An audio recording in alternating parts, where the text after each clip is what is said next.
ಚಿಕ್ಕದಾಗಿ ಶುರು ಮಾಡಿ ಕೋಟ್ಯಾಂತರ ರೂಪಾಯಿ ಸಂಪಾದನೆ ಮಾಡ್ತಾರವ್ರನ್ನ ನೀವು ತುಂಬ ಜನ ನೋಡಿರ್ತೀರ. ಯಾಕಂದರೆ ಅಷ್ಟು ಪವರ್ಫುಲ್ ಬಿಸ್ನೆಸ್ ಇದು.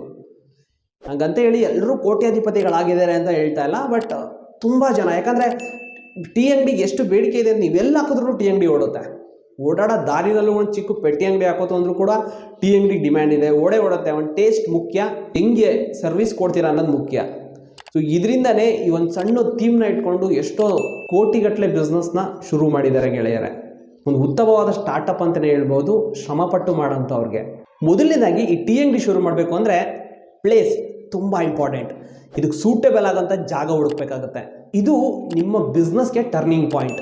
ಒಂದು ಒಳ್ಳೆ ಲೊಕೇಶನ್ನು, ಜನಸಂದಣಿ ಇರಬೇಕು, ಬಿಸ್ನೆಸ್ ಪ್ಲೇಸ್ ಆಗಿರಬೇಕು, ಮತ್ತು ನಿಮ್ಮ ಕಸ್ಟಮರ್ ಯಾರು ಇರ್ತಾರೆ ಅಂದರೆ ನೀವು ಟಾರ್ಗೆಟ್ ಮಾಡ್ತಿರಲ್ಲ, ಲೋಕಲ್ ಅವ್ರನ್ನ ಟಾರ್ಗೆಟ್ ಮಾಡ್ತೀರಾ, ಅಥವಾ ಒಂದು ಮಿಡ್ಲ್ ಕ್ಲಾಸ್ ಪೀಪಲ್ ಬರೋ ಥರ ಮಾಡ್ಕೊತೀರಾ, ಇಲ್ಲ ಹೈ ಕ್ಲಾಸ್ ಜನ ಬರೋ ಥರ ನೀವು ಒಂದು ಶಾಪ್